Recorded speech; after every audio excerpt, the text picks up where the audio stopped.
Bonjour à toutes et à tous et bienvenue sur ce live Facebook. Je suis Annie Sherman, chef de projet événementiel au Mouvement Up.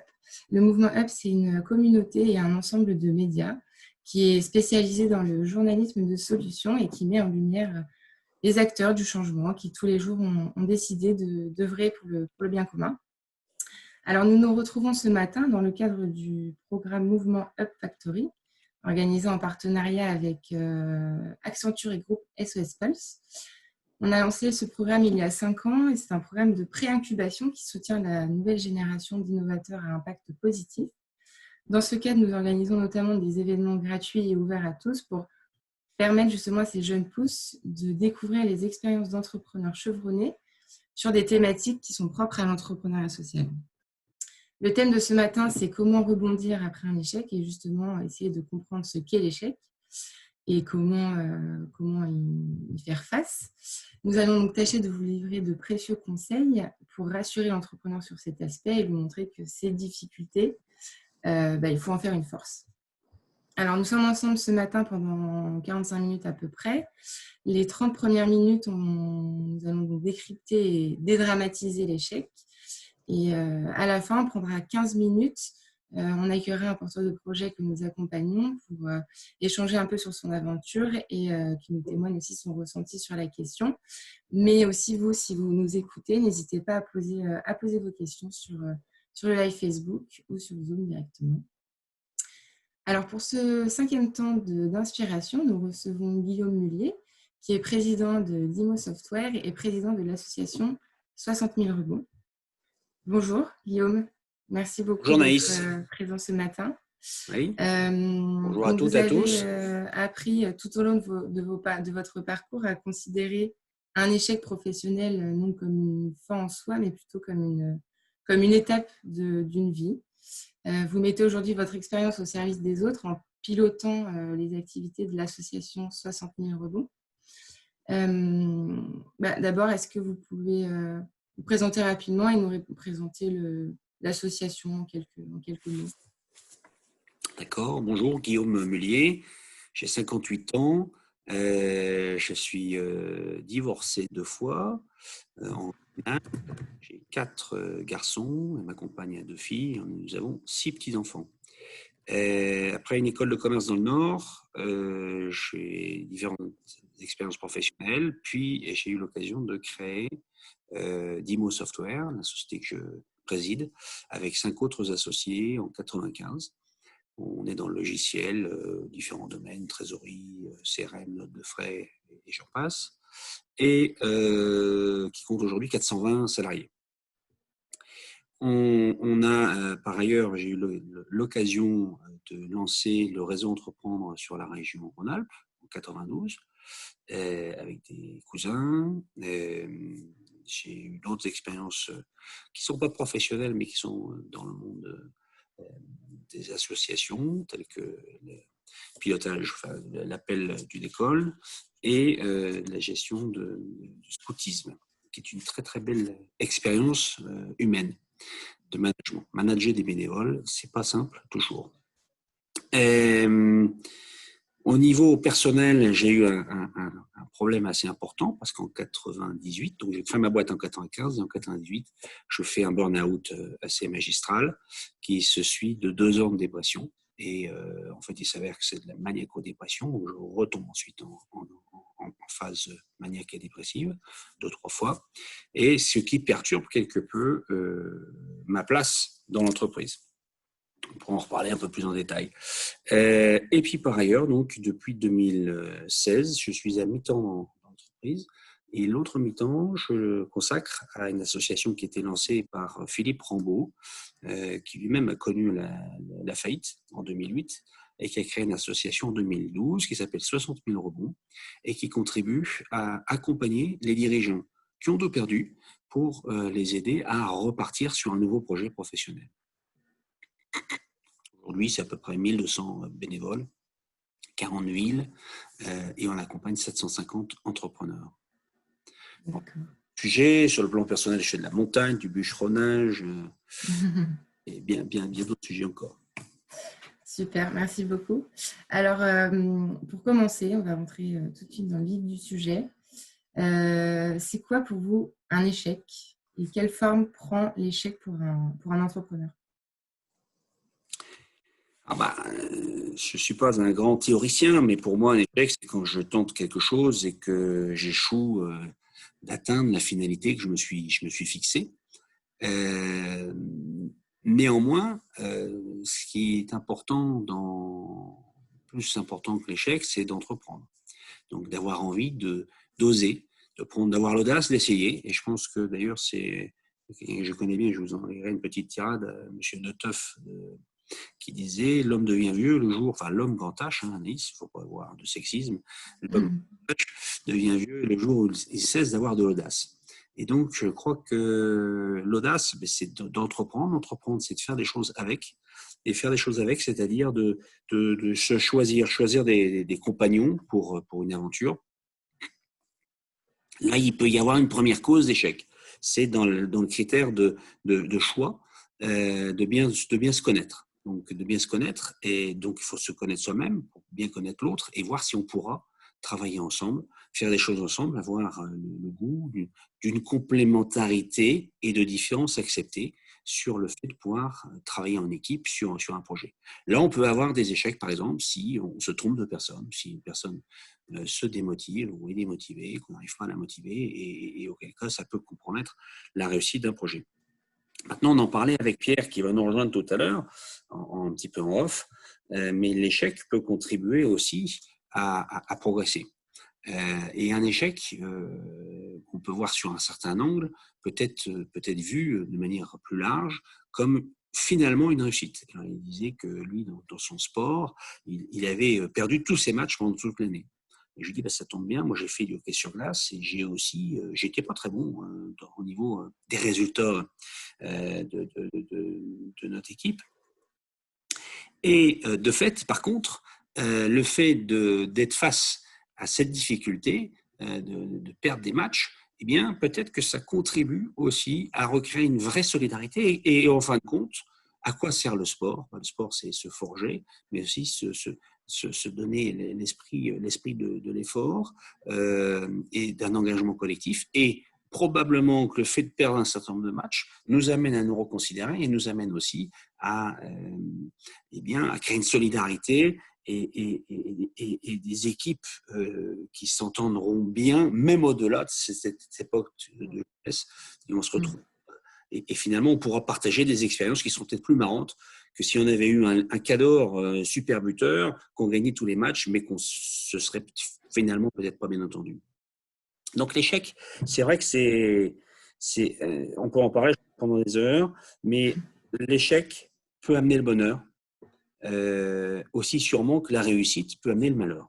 Or pour moi, le but dans la vie, c'est pas la réussite ou l'échec que l'atteinte du bonheur. Très bien. Et alors vous, avec votre parcours justement et votre expérience, quelle est votre relation avec l'échec? Je hais l'échec. Littéralement, je n'aime pas l'échec. Je n'aime pas perdre. Et c'est ce qui m'amène le plus possible à le regarder en face. Parce que l'échec, soit on fait au mode casino, c'est-à-dire je vais me refaire, puis me refaire, puis me refaire, et ça peut être une catastrophe, parce qu'à ce moment-là, on peut entraîner sa maison, sa famille, etc. Et où on se dit, voilà, je m'arrête à 200 €, et à 200 €, je vais analyser. J'ai perdu 200 €, j'ai perdu ce que j'avais accepté que j'allais perdre. Donc, dans la vie de l'entrepreneur, je crois qu'il est essentiel de se fixer des objectifs de réussite, mais aussi des objectifs de perte acceptables, d'échecs acceptables. Et ça, c'est un point important dans la vie de l'entrepreneur. Il ne faut pas dire tout va marcher. Non, c'est pas vrai. Mais comment je vais pouvoir analyser un potentiel échec, l'identifier, l'accepter. Parce que ce qui est essentiel dans l'échec, c'est qu'il peut contribuer à l'expérience. Mais pour que cet échec contribue à l'expérience, eh bien, il faut, encore-t-il, avoir le courage de l'accepter. Affronter, ouais. Condition sine qua non L'acceptation permettra l'analyse, et non pas en disant c'est la faute aux autres, c'est la faute aux autres, c'est la faute aux autres, mais bien en disant quelle part de responsabilité j'ai dans l'échec que nous avons vécu et qu'est-ce que j'aurais pu faire, ou qu'est-ce que j'aurais dû faire, ou qu'est-ce que je ferai demain pour éviter que ça se reproduise. Et là, à ce moment-là, cet échec se transforme pas seulement en une perte, mais en un gain d'expérience. Et auquel on est gagnant. Donc des échecs, un certain nombre, mais j'ai réussi à y faire face. Par exemple, la maladie, la dépression, accepter de dire, voilà, la dépression ou la maniaco-dépression, ça s'appelait la folie. Donc il faut quand même une certaine forme de courage pour en parler, en disant, je suis fou. Donc, bon, faut savoir, je suis fou, mais je me soigne. Et le fait de se dire, je me soigne, eh bien ça évitera justement que je retombe dans la folie. Et ensuite, par contre, il a fallu, quand j'ai créé la boîte en 95, en 98, en 95 on était 12, en 98 on était une quarantaine. Et je me suis rendu compte, donc en 2000, quand je suis revenu de mes 2 ans de dépression, d'abord que la place avait été prise par mes associés, tant mieux, parce que sinon la boîte elle serait tombée. Mais qu'ils acceptaient que je reprenne ma place de leader, mais une place différente. Et donc d'une place où au départ j'étais plus premier de cordée, aller gravir les sommets et les montagnes parce que j'étais en capacité de le faire, j'ai accepté de me dire je suis plus capable d'être premier de cordée, mais on peut prendre beaucoup de plaisir aussi en étant au camp de base et en guidant un certain nombre de cordées. Donc c'est ce que j'ai contribué à faire, et donc d'un rôle de directeur général, je suis progressivement allé vers plus un rôle de président. Et qui est président, je connais la mêlée, je sais ce que c'est que la mêlée, j'y ai joué déjà. Par contre, ceux qui sont dans la mêlée, ils ne peuvent pas lever la tête trop, parce que s'ils lèvent la tête, ils vont se faire couper. Et il est important qu'ils aient un talkie-walkie, quelqu'un qui les guide, en disant, tiens, pousse un peu à gauche, pousse un peu à droite. Mais pour ça, il faut avoir, 1, connu la mêlée, et 2, ne pas être dans la mêlée, parce que sinon, on n'a pas ce recul. Donc ça, c'est un des exemples, et il y a d'autres exemples qui ont été vécus. Alors j'ai vécu aussi par procuration la liquidation d'entreprise, parce que j'ai accompagné une dizaine de startups, 11 startups, et sur les 11, il y en a 4-5 qui sont tombés. Mais c'est un autre sujet. C'est vrai que d'une startup, on est très, très... Il faut trouver le business model, il faut réussir à avancer, etc. C'est pas évident. Il y a quand même beaucoup de cassage de gueule dans les startups. Et en autant, on apprend. On apprend beaucoup de choses. Et donc, ces entrepreneurs, s'ils acceptent cette remise en cause, eh bien, ils vont pouvoir demain rebondir, refaire de nouveaux projets. Et justement, comment ils font face à ces situations difficiles, comme vous dites, la liquidation judiciaire, comment vous les accompagnez face à cet échec-là, justement? Alors, d'abord, si on peut l'éviter, c'est quand même mieux. Donc, la première question, c'est comment on évite d'être entreprise en difficulté, ou comment, d'entreprise en difficulté, je vais me casser la gueule. Je crois que là, le remède important, et la première étape importante, c'est de savoir être accompagné. Et donc, il faut trouvé des accompagnateurs avant d'être confronté à la difficulté.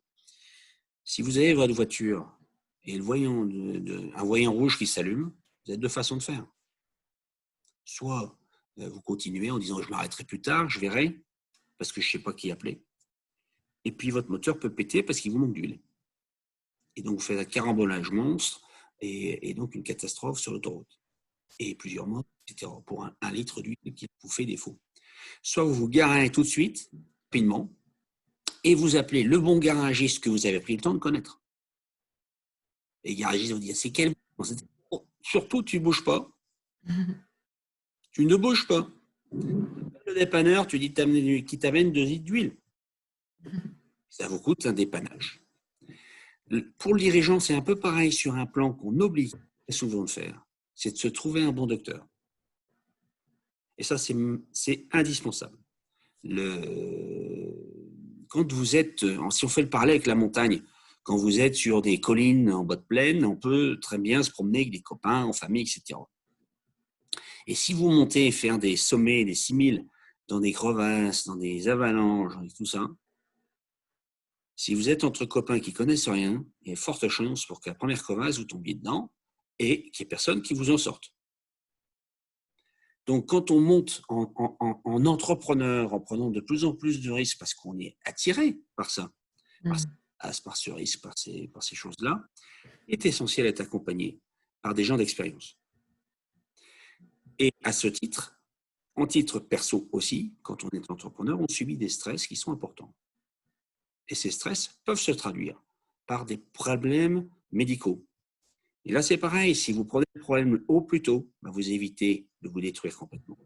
Si vous n'avez personne de confiance, eh bien, personne ne saura vous guider pour dire arrête-toi une semaine là, ou arrête-toi 3 jours. Ça suffit. Si vous ne le faites pas, vous continuez à vous enfoncer et peut-être que ça vous coûte 2 ans de dépression, ce qui m'est arrivé. Donc, trouver un bon docteur, trouver un bon conseil d'administration si vous avez une certaine taille ou sinon un autre patron qui soit capable de prendre un déjeuner avec vous tous les 2-3 mois et qui vous connaisse bien, qui connaisse bien vos forces, vos faiblesses et qui, le cas échéant, quand vous avez vraiment un souci, eh bien, vous êtes en confiance, vous avez pris le temps de vous connaître, hein, comme dirait le Petit Prince avec le renard, vous avez pris le temps de vous apprivoiser. Et quel cas, eh bien, vous pourrez le solliciter et avoir une réponse qui soit la plus juste possible.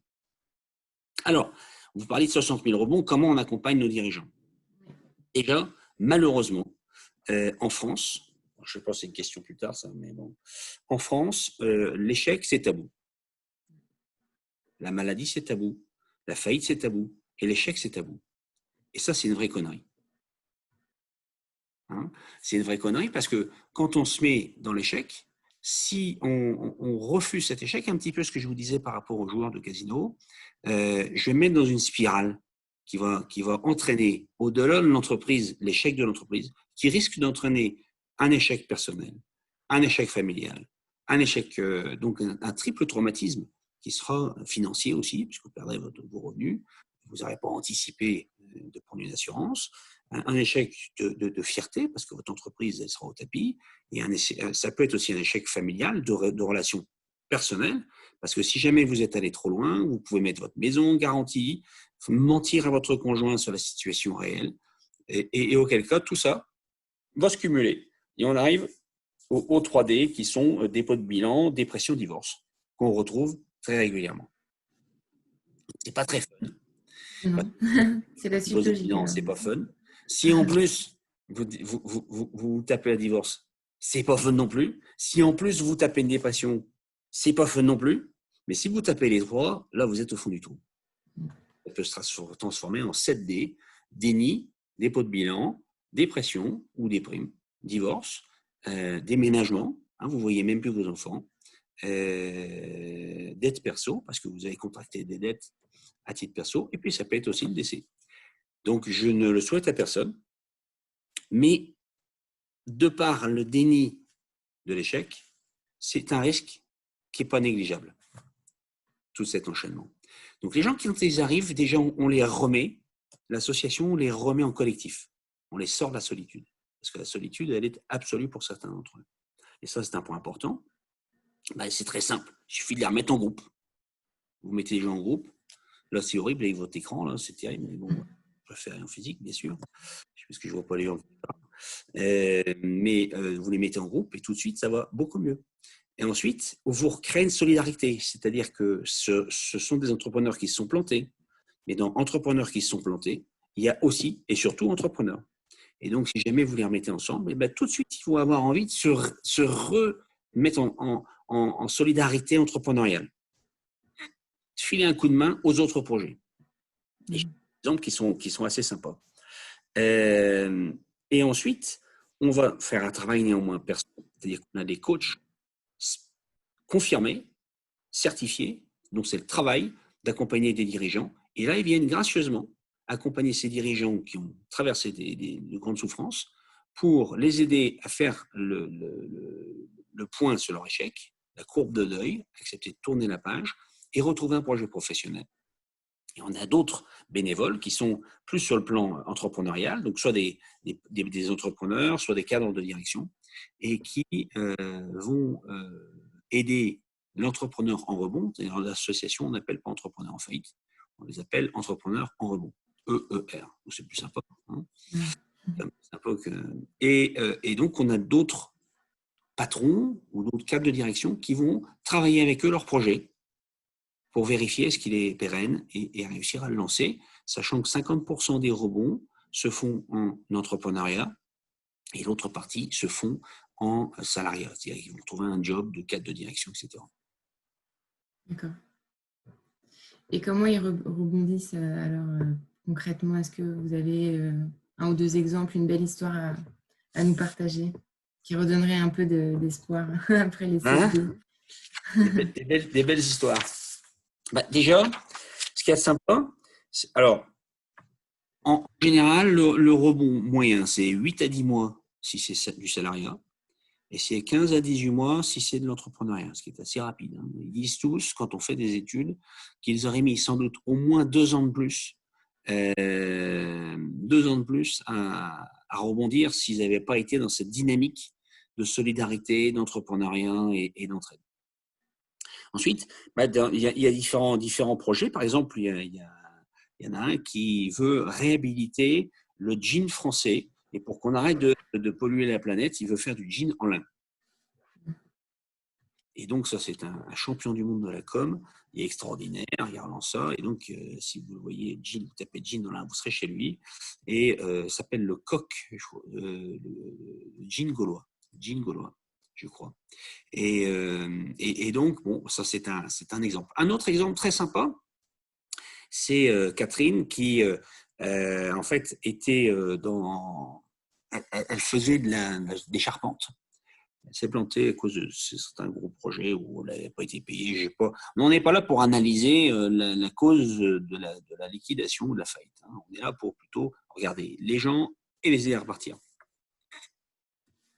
Donc, elle a réussi, on l'a aidée auprès du juge, elle puisse récupérer ses machines. C'est des machines très professionnelles. Et elle avait un projet, non pas de refaire le même métier, auquel elle n'aurait pas pu récupérer ses machines, mais de dire, je vais faire du coworking dans la menuiserie. Parce qu'il y a beaucoup d'artisans qui n'ont pas de bonnes machines. Et donc, elle a récupéré ses machines. Elle a eu un local en location.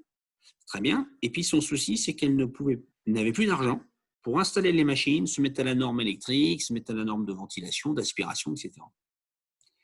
Et tous les mois, on fait des co-développements. Et lors d'un co-développement, elle a dit, voilà, je ne sais pas comment faire, je suis confronté à ce problème, etc. Et les autres personnes du co-développement, les 15 autres entrepreneurs, ont dit, ce week-end, tu amènes des pizzas et des bières, et nous, on amène notre caisse à outils. Et se retrouver à 15, aller retaper le truc, installer le tout, et le lundi, elle ouvrait. Donc ça, c'est quand même fort de solidarité. Ensuite, on a différents entrepreneurs, Henri Philippe, Armand Louis, qui ne se connaissaient pas. Et puis finalement, ils se sont dit, bon, le projet importe peu, mais ce qu'on a envie de faire, c'est bosser ensemble. Donc, ils font du conseil en énergie et qu'ils ont développé ensemble. Il y a Loïc et Ignacio qui font du tourisme viticole. Bon, il y a plein de sujets variés. Il y a Denis et Yannick qui font de la distribution. Je ne sais plus, j'arrive plus à me lire. Distribution là aussi sur des aspects thermiques. Bon, on a 750 entrepreneurs cette année. On en a eu 700 l'an dernier. Donc, il y en a eu 500-600 qui ont rebondi. Donc, dans le lot, à peu près 200-300 projets. Alors, c'est aussi des gens qui créent leur propre boulot, comme des gens qui veulent se dire, le coaching, on a trouvé ça super, donc on va prendre des études de coaching, ou VRP, parce qu'il y en a qui ne veulent pas avoir un patron, donc ils créent leur boîte. Et puis d'autres, au contraire, qui disent, je ne veux plus revivre la même galère, ou je me sens, finalement, j'étais peut-être fait pour être plus intrapreneur qu'entrepreneur, donc je vais plutôt chercher un job de cadre de direction, business développeur, etc. Et on a aussi des entreprises, des entrepreneurs, des entreprises qui sont dans le club des entreprises du rebond, qui se mobilisent pour aider à retrouver un job, pour aider à valider les projets dans le cadre d'une démarche professionnelle dite la démarche en vol. D'accord. Et est-ce que là, justement, ces derniers temps, avec le Covid, etc., il y a eu un peu plus de... Vous avez eu un peu plus de demandes ou ressenti un peu plus de stress Alors, par rapport à ça? alors, par rapport au Covid, qu'est-ce qui s'est passé? Déjà, il y a un paquet d'entrepreneurs qui ont pris un coup de massue sur la tête. Mm. Tout allait bien. L'économie allait bien. Tout était en train de repartir. D'ailleurs, j'ai entendu hier, les stagiaires, ça repartait en plein, les contrats d'alternance, il y a plein de trucs, les entreprises, ça boomait, etc., etc. Et puis, le samedi 14 mars, message du gouvernement, monsieur, vous êtes restaurateur, demain, non, pas demain, à Ce 7 heures, soir? ce soir, à 11 heures, Ce vous êtes soir. fermé. Mm. Moi, j'étais moi-même dans une station de sport d'hiver. Le lendemain matin, tout était fermé. Donc, c'est un traumatisme fort.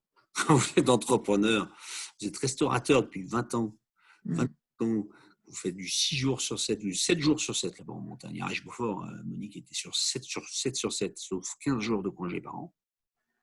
Et on lui dit demain, ton frigidaire est plein, c'est pas grave, tu fermes. Et je pense que c'est pas un cas isolé. Donc, nos coachs ont dit on ne peut plus travailler, on ne peut plus faire notre travail. Et ils nous ont dit comme on ne peut plus faire notre travail, ce qu'on propose, c'est, parce qu'on est généreux, on va aider ceux qui ont pris un coup de massue sur la tête. Et donc, on a fait ce qu'on appelle du coach d'appui.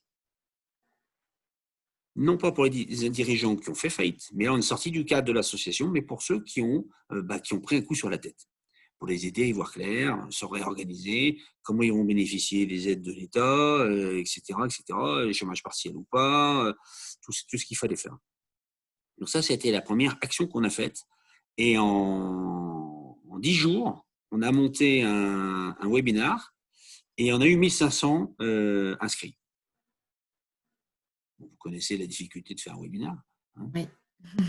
1500 inscrits, c'est quand même pas si mal. C'est mal. Ensuite, qu'est-ce qui s'est passé? Les tribunaux étaient fermés. Vous savez que pour liquider votre entreprise, il faut quand même passer devant un juge. C'est d'ailleurs pas vous qui décidez, c'est lui qui décide. Et là, on s'est retrouvé avec des gens qui... or, vous savez que pour payer les salariés et avoir ce qu'on appelle les AGS, il faut que vous ayez un acte du tribunal de commerce.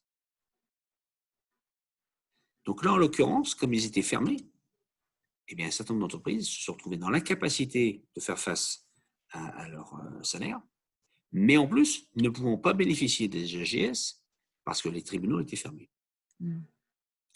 Ensuite, le gouvernement a pris les choses à bras-le-corps en mettant des dispositifs d'aide importants. Le premier, c'est le chômage partiel. Là, c'est vraiment un report de vos charges sur l'État. On n'a pas tout à fait compris comment ils allaient financer, mais en tout cas, à court terme, pour l'entreprise, elle n'est pas confrontée à cette dépense. Ensuite, il y a eu des reports de charges sociales, des reports sur les dettes que vous aviez, parfois sur les loyers que vous avez.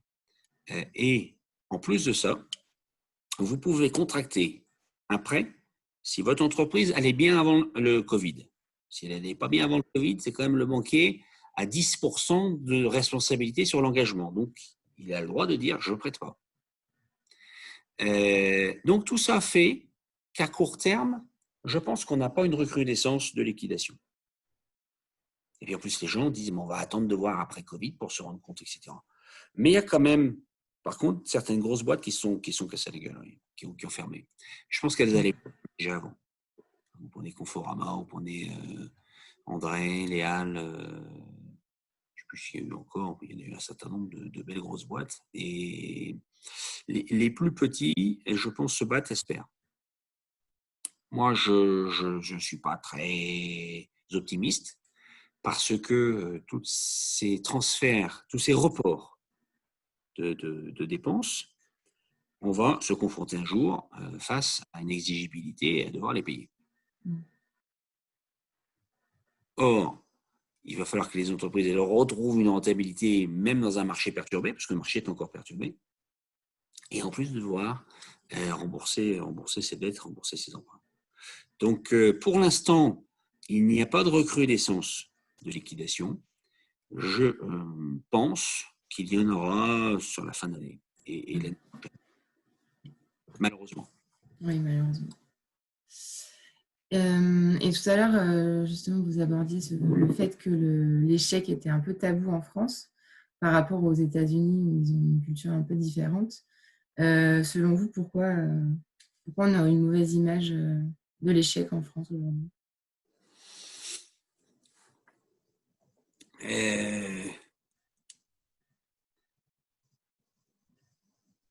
Si on regarde récemment, les hommes politiques ont-ils accepté une part d'échec dans leur conduite du problème en France?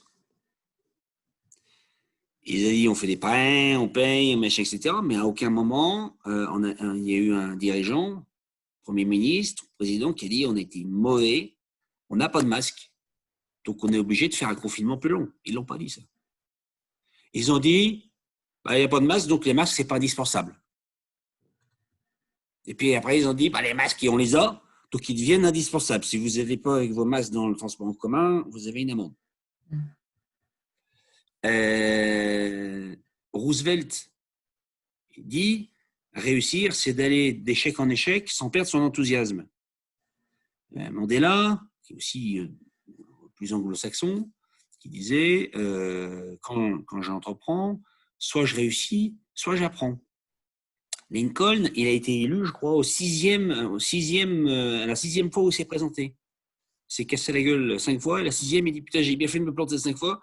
La seule fois où j'ai gagné, c'était la meilleure, c'était là où c'était président de la République. Enfin, c'était président de l'État. Donc, je crois que dans nos hommes politiques, il y a d'un côté cette acceptation, cette humilité, et de l'autre côté, on l'aborde.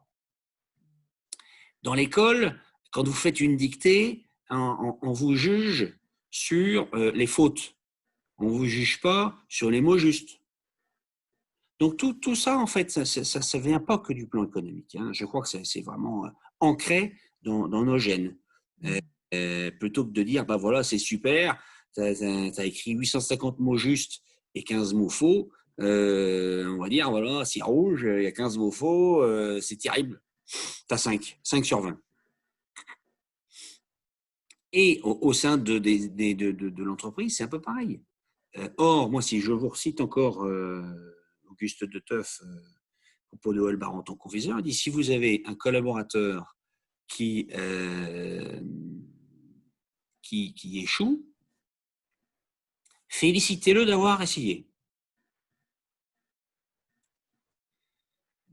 Et engagez-le à recommencer. S'il échoue une deuxième fois de la même manière, n'attendez pas la troisième pour le congédier. Parce que ça signifiera qu'il n'aura pas appris de son échec. Et donc, il aura recommencé. Donc, ce qui est important, ce n'est pas tant l'échec que l'acceptation de cet échec. Et l'acceptation de cet échec fait que, on va être capable de rebondir, de recommencer et de ne pas faire ce même échec, donc de grandir. C'est ce qui fait progresser l'entreprise. Alors, aux États-Unis, donc, c'est vrai qu'une start-up, quand vous voulez chercher un prêt bancaire, le banquier vous demande est-ce que tu étais déjà planté 2 fois? Une fois ou 2? En France, vous avez un truc qui s'appelle le code 040. Alors, l'association 60 000 rebonds, plus d'autres associations du portail du rebond, on a milité. 040, c'est quoi? Vous connaissez le 040 Banque de France? Non. Bon, c'est normal, ça n'existe plus. Ça n'existe plus. Tant mieux pour vous, vous ne le connaîtrez pas. C'est que si vous aviez une faillite, l'interdiction d'ouvrir un compte bancaire. Vous imaginez, sans une carte bleue? Eh bien, peut-être 3 ans, c'est peut-être seulement il y a 3 ans que ça a été supprimé. Le code 040, vous interdisez de pouvoir ouvrir un compte bancaire, même à titre personnel, pendant 5 ans. Donc, vous êtes fiché. Vous êtes fiché par la Banque de France qui dit à toutes les banques, attention, ce monsieur-là est un loser, voire sûrement un voyou. vu la vision que nous avons de l'échec. Si vous prenez, d'ailleurs dans les termes, dans la terminologie, prenez un peu le bottin, le dictionnaire, et vous regardez faillite. Derrière le failli, c'est un mec qui est derrière les barreaux pendant l'échafaudage. Le failli. Et on porte ça, encore. Quand vous parlez de liquidation, vous imaginez le terme liquider. Je te liquide. Même dans la terminologie, on voit qu'il y a une connotation très négative. Aux États-Unis, on parle de protection. Chapter 11, loi de la protection. On va protéger ce qu'on peut protéger. Et de fait, aujourd'hui, les juges sont en train quand même de bien avancer en notant que nos entrepreneurs le fassent. C'est aller vers des conciliations, des mandats ad hoc. Parce que si on va dans la phase de redressement judiciaire, à peu près 85% ou 80-85% des dossiers qui sont présentés à un moment de cessation des paiements et donc de redressement judiciaire vont aller en liquidation directe. Imaginez, vous rentrez dans le tribunal, ça fait 20 ans que vous avez votre boîte, vous dites j'ai un problème, mais qui dit écoutez, c'est pas que vous avez un problème, c'est que vous avez un problème depuis trop longtemps, donc il n'y a plus rien, donc on ferme. Dans la journée, c'est réglé. Vous imaginez un peu la brutalité du discours. Et sur les 20% qui restent, quand vous partez en concordat, il faut donc retrouver la rentabilité, mais aussi repayer la dette passée. Et bien, c'est encore 80% qui vont se recasser la gueule. Donc, il restera, grosso modo, 15% de 15%. Alors que si vous prenez le problème bien en amont, vous allez en conciliation, en mandat ad hoc, qui est vraiment préconisé aujourd'hui par le tribunal de commerce, avec le CIP, avec des associations qui s'appellent SOS Entrepreneurs, avec en fait, c'est 70% des entreprises qui s'en sortent et qui rebondissent. Des entreprises, hein, pas des entrepreneurs, des entreprises. Alors, ça passera peut-être par une cession, ça passera peut-être par le changement du dirigeant. S'il n'est plus adapté, on change. Puis le dirigeant, il offre autre chose, ce n'est pas un problème, ça.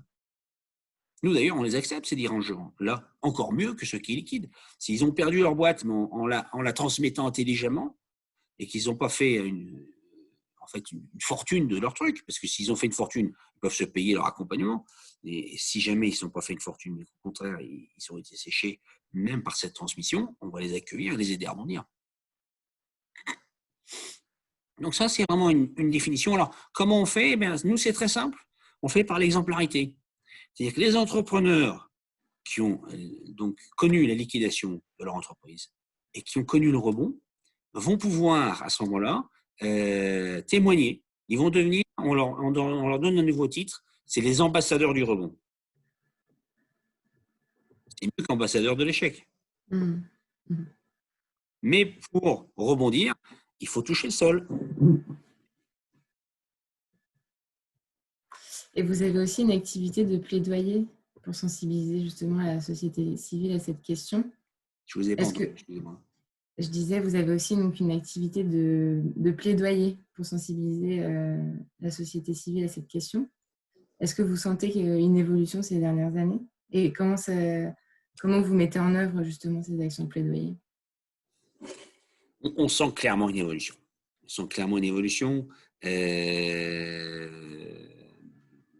Au sein du gouvernement, il parle de plus de rebond, de plus en plus. On a parmi nos partenaires des banquiers qui acceptent de refinancer des projets de rebond.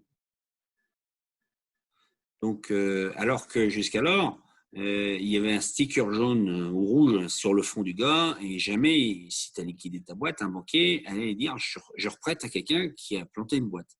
Aujourd'hui, c'est en train d'évoluer. Donc, on a des banquiers, et vous savez qu'ils sont un petit peu respectueux de leur métier. Le métier du banquier, c'est de prendre un risque, tel qu'il gagne plus d'argent en prenant le risque qu'il y ait plus de gens qui se cassent la gueule. Donc, ils appréhendent ce risque et commencent à comprendre que, en effet, la vision américaine, c'est une vision beaucoup plus dynamique et que ça crée de la richesse. Donc, il faut le faire. De la même manière que les banquiers, en 87, ils ne prêtaient pas à une start-up. C'est impossible, si vous aviez une création d'entreprise, de vous faire prêter de l'argent. Parce qu'on savait qu'à l'époque, en 87, quelqu'un qui crée sa boîte avait 85% de chance de ne pas passer 5 ans. Donc, un banquier qui vous prête n'a que 15% de chance que ça se développe. Donc, il vaut mieux pas y aller. Mais quand on a eu Réseau Entreprendre, Réseau Initiative qui sont intervenus avec de l'accompagnement, on se rend compte qu'à ce moment-là, c'est plus… non, excusez-moi, c'était 50% de chance de se casser la gueule. Et c'est tombé à 15% de chance. Donc, avec Réseau Initiative ou Réseau Entreprendre, au bout de 5 ans, vous avez toujours 85% des entreprises qui se développent. Donc les banquiers, à ce moment-là, ils ont dit, ça devient rentable, on y va. Et c'est leur métier. Leur métier, c'est pas de prendre du risque. Le métier, c'est de placer mon argent. Donc, si jamais ils me disent qu'ils prennent un risque à considérer, moi, je ne serais pas content en tant que placeur. Ce n'est pas de l'argent, c'est de l'argent de leurs clients. Donc, c'est vrai que les choses évoluent. On a des assurances qui viennent, on a bien sûr des PME, des entrepreneurs, on a la région, on a, bon, pas encore bien, l'État, il ne nous prête pas encore, il ne nous finance pas l'association. Ils nous ont financé quand Macron était ministre de l'économie. Et depuis qu'il est président, il s'occupe d'autre chose. Et nous, on n'est plus accompagnés, plus bien. Mais on ne désespère pas. Parce que là, je pense qu'ils vont venir nous aider un jour. Mais la région le fait, par contre. Il y a certaines régions, Île-de-France, l'Ouest, le Nord, il vient. Donc, il y a des régions dont la vocation est plus sur l'accompagnement économique qui commencent à aider l'association pour recréer ça. Ok. Avant de passer aux questions, concrètement, est-ce qu'il existe des outils pour mieux se préparer à un éventuel échec? Est-ce qu'il y a des structures d'échange ou de dialogue entre entrepreneurs qui permettent de prendre un peu de recul et de sensibiliser justement à ces questions et voilà, de se préparer au mieux quand on se lance dans l'aventure entrepreneuriale? Moi, je crois, enfin, il y a alors, soit vous avez des clubs d'entrepreneurs, tels que le réseau Entreprendre, tel que le réseau Initiative. Et donc, en général, associé aux prêts d'honneur qu'ils vous accordent, vous avez aussi des clubs de l'accompagnement et tout ça qui sont vraiment super. Si vous avez moins de, je ne sais plus combien, 45 ans, vous pouvez adhérer au CJD. Et là, il y a aussi une dynamique assez forte. Vous avez des clubs régionaux qui existent. Et ensuite, si vous êtes en situation de difficulté, vous avez des associations qui existent. Alors, ça dépend des régions, il faut vous renseigner. C'est comme le CIP. Le CIP, c'est un ancien juge, un avocat, un expert comptable. Vous avez SOS Entrepreneur, mais là, c'est plus sur qu'est-ce que je dois faire si j'ai des difficultés. Vous avez Recré, qui fait partie, il faut aller regarder sur le portail du rebond. Vous avez un certain nombre d'associations. Vous avez Second Souffle, un certain nombre d'associations qui aident en amont. Second Souffle, ils aident en amont exclusivement sur la région Rhône-Alpes et ils aident sur le reste de la France en amont ou après aussi. Donc, ils peuvent faire un peu des deux. Vous avez, il y a pas mal de gens de cette obédience, mais il faut se renseigner aussi. Il y a des clubs d'entrepreneurs aussi. Il y a par exemple pour les plus grosses boîtes des clubs comme l'APM. L'APM, c'est une vingtaine de personnes qui se voient tous les mois avec des conférenciers. Et ensuite, c'est prendre le temps de trouver des, entre guillemets, accompagnateurs, administrateurs qui peuvent vous voir. Moi, j'accompagne un certain nombre de startups et puis j'y vais une demi-journée tous les 2 mois à peu près. Et ça leur donne un miroir, un recul. Je crois que ce n'est pas inutile. Et comme le cordonnier est toujours le plus mal chaussé, moi-même, je n'ai pas bien été bon dans le fait de mettre en place un conseil d'administration dans ma boîte. On essaye, mais on a un peu de mal. Ok, alors on va accueillir Pierre. Pierre, prépare-toi, tu vas passer en live. Hop, la magie opère. Rebonjour. Bonjour Pierre. On ne t'entend pas.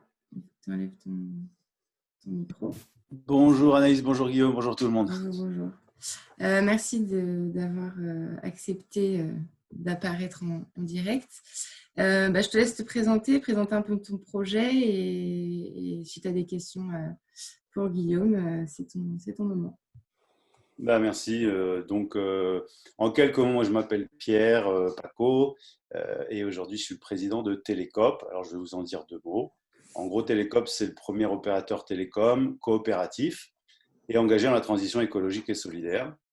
On vient juste de créer la coopérative en avril cette année.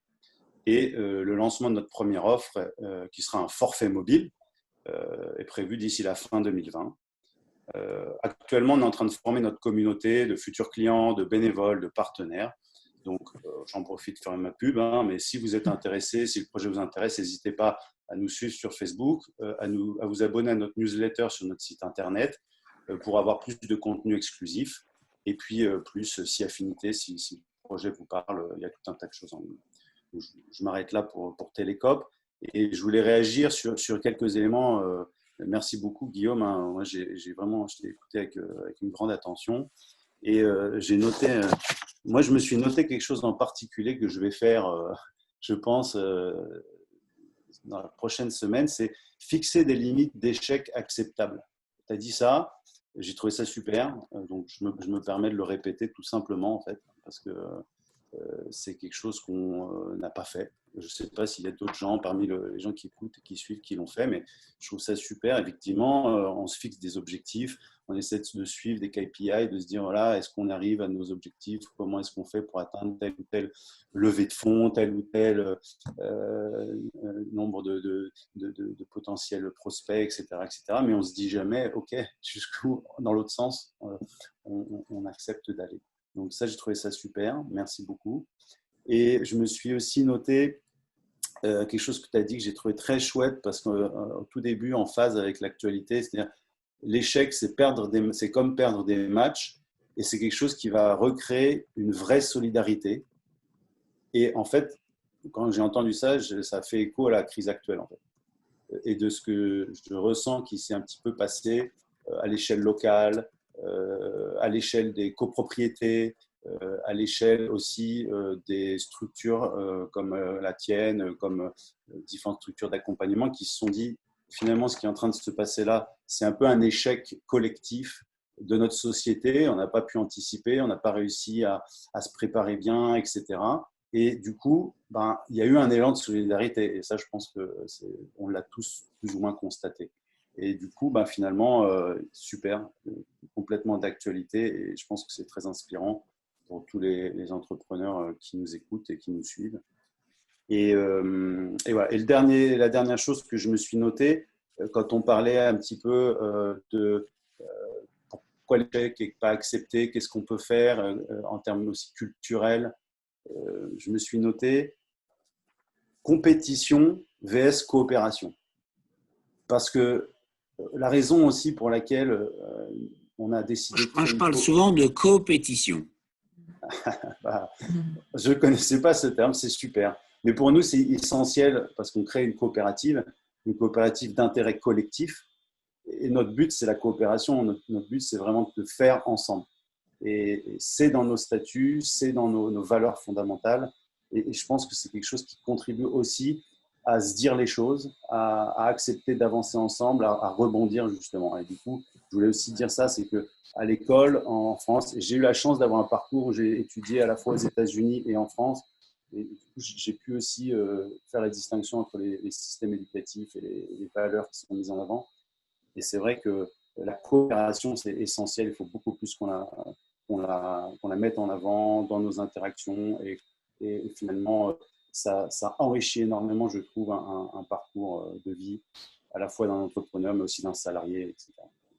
Donc, voilà, quelques petits mots de réaction et merci beaucoup en tout cas. Merci Pierre, merci beaucoup. Guillaume, est-ce que vous voulez réagir? Est-ce qu'il y a une dernière chose à ajouter, un dernier conseil peut-être aux entrepreneurs qui nous écoutent sur cette thématique? Alors moi, j'ai une Bible que je veux vous partager. Ça s'appelle Propos d'O.L. Barenton, Auguste Teuff. Et donc, c'était un polytechnicien, donc, mais qui, avec beaucoup d'humour, qui a créé la maison Alstom. Vous voyez, c'est quoi dire. Et notamment, il y a une tirade que j'apprécie beaucoup sur la réussite et quelque part sur l'entrepreneuriat. Alors, je voulais vous la partager. Pour réussir, soyez prudent mais audacieux. Travaillez énormément, mais en gardant l'esprit libre. Veillez à tout, mais en laissant à chacun sa responsabilité. Soyez économe, mais sachez dépenser. Ayez de l'intelligence, mais que le voisin n'en soit pas écrasé. Soyez fort et ne faites peur à personne. Soyez droit et confiant, mais pensez que le voisin ne l'est pas toujours. Si vous vous sentez capable de tout cela, essayez. Sinon, essayez quand même. Si vous réussissez, tout le reste vous sera donné par surcroît. Alors, moi je dis aussi, souvent en France, il y a deux choses qu'on n'a pas le droit de faire. Il y a deux choses qui sont interdites, enfin qu'on ne peut pas. C'est réussir et échouer. Mais on a un beau pays quand même. Merci Il y a beaucoup. tellement de choses sur lesquelles on peut progresser, c'est fantastique. Merci beaucoup à tous les deux. On arrive à la fin de ce temps d'inspiration. J'espère que ça a été concluant pour nos entrepreneurs et qu'ils ont appris sur cette thématique et qu'ils vont repartir avec plein de bonnes idées et des bons outils. Donc ce live sera rediffusé sur notre radio la semaine prochaine et ensuite elle sera disponible en podcast sur toutes nos plateformes d'écoute. Donc voilà, n'hésitez pas à nous faire vos retours, à partager. Et on se retrouve dans un mois pour un nouveau temps d'inspiration. Voilà, je vous remercie à tous les deux. Merci encore Guillaume Mullier. Et je vous souhaite une très bonne journée. Merci pour cette belle animation. Et très bonne. Merci.